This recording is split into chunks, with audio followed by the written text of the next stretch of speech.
जय जगन्नाथ दर्शक बंधु आज जून 26 तारिख शुक्रवार मुझे आसी आज दिन कतोटी गुरुत्वपूर्ण खबर से भिडियो टी शेष जाए देखु एवं आपण मान भल पाइबा स्वरूप भिडियो को गोटे गोटे लाइक कर दिंतु आथि सहित आम चैनल को जदि नुआ आसी चैनल को सब्सक्राइब कर साइड रे बेल आइकन को ऑल रे सेट कर दिंतु जहाँ फल प्रत्येक न्यूज आप सर्वप्रथम पाइपर तेज चलतु आज दिन कतोटी गुरुत्वपूर्ण खबर उपर नजर पकाइबा आज प्रथम खबर मौसुमी सक्रिय बढ़ वर्षा तेणु खबर मिली राज्यर सबु जिला को मौसुमी छुईवा पर दक्षिण और पश्चिम मौसुमी वायु अधिक सक्रिय होइछि खरा गरम सह काबा किछि स्थान रे वर्षा होइतिले मध्य आगकु वर्षा परिमाण वृद्धि पाइबो बोली भुवनेश्वर आंचलिक पाणीपाग विज्ञान केन्द्र पक्षरु पूर्वानुमान करा जायछि। सूचना अनुसार गत बुधवार दिन अधिकांश जिल्ला रे खरा और गरम अनुभूत होइतिला। अनुआपड़ा जगतसिंहपुर रे सर्वाधिक तापमात्रा 39 डिग्री रेकर्ड करा जायतिबा बेले अनुकूल रे 38.1 तालचेर और नयागढ़ रे 38 डिग्री छुईतिला। सेहि बळी दारिंगबाड़ी रे राज्यर सर्वनिम्न तापमात्रा 30.5 डिग्री रेकर्ड होइतिला। आसंता 24 घंटा राज्यर समस्त जिले में बिजुली घड़घड़ी सह वर्षा नहीं येलो अलर्ट जारी करा जायछि। मालकानगिरी कोरापुट और नवरंगपुर रे प्रबल वर्षा संभावना थिबा बेले बालेश्वर केन्दुझर मयूरभंज नवरंगपुर रायगड़ा कोरापुट और मालकानगिरी जिला को घड़घड़ी सहित वर्षा हेबार संभावना रही। मौसुमी दुर्बल स्थिति जोगु गत किछि दिन धरी अनेक स्थान में नियठिया वर्षा रेकर्ड होइछि एवं वर्तमान पाणीपाग मॉडल अनुसार आगामी दिन में राज्य में स्वाभाविक ठारू अधिक वर्षा हेबार संभावना रही।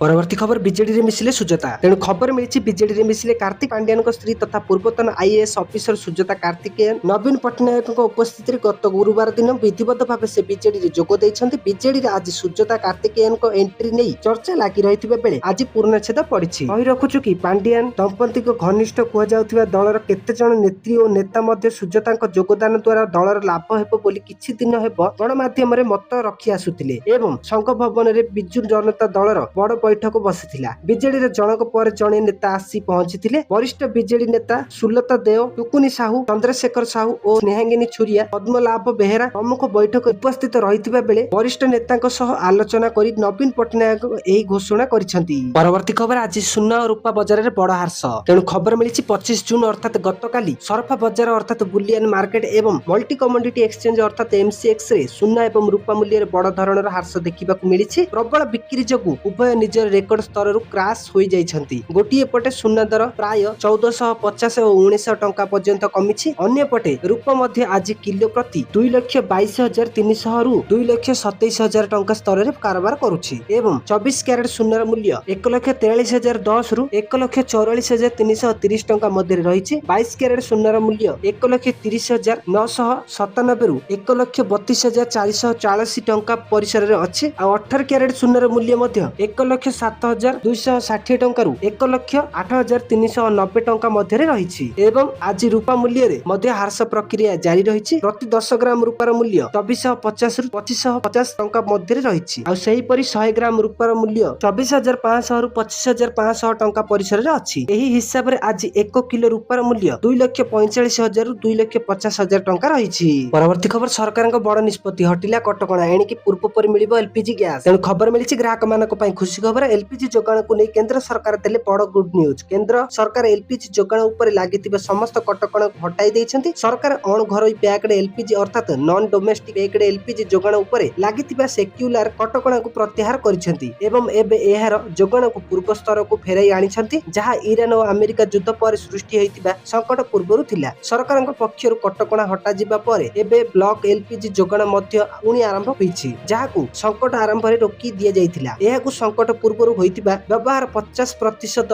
पर्यंत कोहळ करा जाइछि। सरकारक एही निष्पत्ति द्वारा व्यावसायिक एवं शिल्प भित्तिक ग्राहक मानक बड़ आश्वस्ति मिलिबो। परवर्ती खबर राशन कार्ड को नहीं बड़ अपडेट तेणु खबर मिली गरीब और असहाय परिवार को मिलुथिबा मागणा राशन नियम रे एक बड़ परिवर्तन करबा को जाउछन्ति केंद्र सरकार। अंत्योदय अन्न योजना अधीन रे वर्तमान परिवार पिछा मिलुथिबा मासिक 35 किलो शस्य बदल एणिकी मुंड पिछा मासिक 7 किलो शस्य देबा पई सरकार विचार करूछन्ति। तेबे एथिरे सर्वाधिक सीमा पूर्व भଳି 35 किलो रहिबा खाद्य एवं साधारण बंटन विभाग पक्षरु जातीय खाद्य सुरक्षा अधिनियम 2013 एवं एनएफएस रे एही संशोधन पई प्रस्ताव दिया जायछि। एही जातीय खाद्य सुरक्षा संशोधन बिल अर्थात 2026 उपरे आसंता जुलाई 13 तारिख सुधा जनसाधारण ठारू मतामत लोड़िछि खाद्य मंत्रालय तथा मध्यकालीन आईन अनुसार अंत्योदय अन्न योजना सदस्य मानकु सबुठारू गरीब श्रेणी मान्यता दिया जायछि। वर्तमान नियम अनुसार परिवार सदस्य संख्या जेते होइथिले भी समस्त को मासिक स्थिर 35 किलो राशन सामग्री मिलुछि। परवर्ती खबर पेंशन को नहीं आरबीआई बदलैले बड़ नियम तेणु खबर मिली देश देशर लक्ष लक्ष वरिष्ठ नागरिकों ପାଇଁ ଏକ ବଡ଼ ଆଶ୍ୱସ୍ତିର ଖବର ସାମ୍ନାକୁ ଆସିଛି।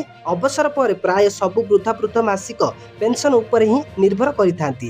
ଔଷଧ ପତ୍ର ଠାରୁ ଆରମ୍ଭ କରି ଦୈନନ୍ଦିନ ଖର୍ଚ୍ଚ ଏହି ଟଙ୍କାରୁ ହିଁ ଚଳିଥାଏ।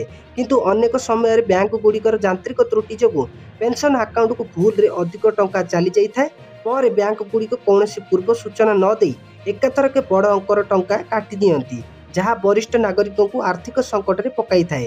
ଏହି ସମସ୍ୟାର ସମାଧାନ ପାଇଁ ଭାରତୀୟ ରିଜର୍ଭ ବ୍ୟାଙ୍କ ପେନସନ ଆଦାୟ ନିୟମରେ ଏକ ବଡ଼ ପରିବର୍ତ୍ତନ କରିଛନ୍ତି। ପରବର୍ତ୍ତୀ ଖବର, ଆଜିଠୁ 2 ଦିନ ବନ୍ଦ ରହିବ ବିଦ୍ୟାଳୟରୁ ନେଇ ବ୍ୟାଙ୍କ। ତେଣୁ ଖବର ମିଳିଛି ଛାତ୍ରଛାତ୍ରୀ ଓ ସରକାରୀ ଚାକିରିଆଙ୍କ ପାଇଁ ଖୁସି ଖବର। ଜୁନ 26 ତାରିଖ ଆଣିକି ଆଜି ବନ୍ଦ ରହିବ ଶିକ୍ଷାନୁଷ୍ଠାନ ଓ ସରକାରୀ କାର୍ଯ୍ୟାଳୟ। କାହିଁକି ନା ଆଜି ମହରମ ପାଇଁ ସର୍ବସାଧାରଣ ଛୁଟି ଘୋଷଣା କରାଯାଇଛି। ବିଦ୍ୟାଳୟ, କଲେଜ, ସରକାରୀ କାର୍ଯ୍ୟାଳୟ, ବ୍ୟାଙ୍କ ଏବଂ ଅନ୍ୟ କାର୍ଯ୍ୟାଳୟ ଦେଶବ୍ୟାପୀ ବନ୍ଦ ରହିବ। ଓଡ଼ିଶାରେ ମଧ୍ୟ ଏହା ଲାଗୁ ହେବ। ତଥା ମହରମ ପାଇଁ ଆଜି ଛୁଟି ପଡୁଥିବାରୁ ଅନେକଙ୍କୁ ଲମ୍ବା ଅବକାଶ ମିଳିବ। କାରଣ ଜୁନ 27 ତାରିଖ ଚତୁର୍ଥ ଶନିବାର ଓ ରବିବାର ମଧ୍ୟ ଛୁଟି ରହିଛି। ଏଭଳି ଭାବେ ଅଧିକାଂଶ ଚାକିରିଆ ଏକକାଳୀନ 3 ଦିନ ଛୁଟି ପାଇବେ। ପରିବାର ସହ ସମୟ ଅତିବାହିତ କରିବାର ସୁଯୋଗ ମିଳିବ। ଚାହୁଁଥିବା ମନପସନ୍ଦର ସ୍ଥାନକୁ ବୁଲିବାକୁ ମଧ୍ୟ ଯାଇପାରିବେ। ତ ଦର୍ଶକ ବନ୍ଧୁ, ଇଏ ଥିଲା ଆଜିର ଖବର। ଆଉ ଭିଡିଓଟିକୁ ଶେଷ ଯାଏଁ ଦେଖିଥିବାରୁ ଆପଣମାନଙ୍କୁ ଧନ୍ୟବାଦ।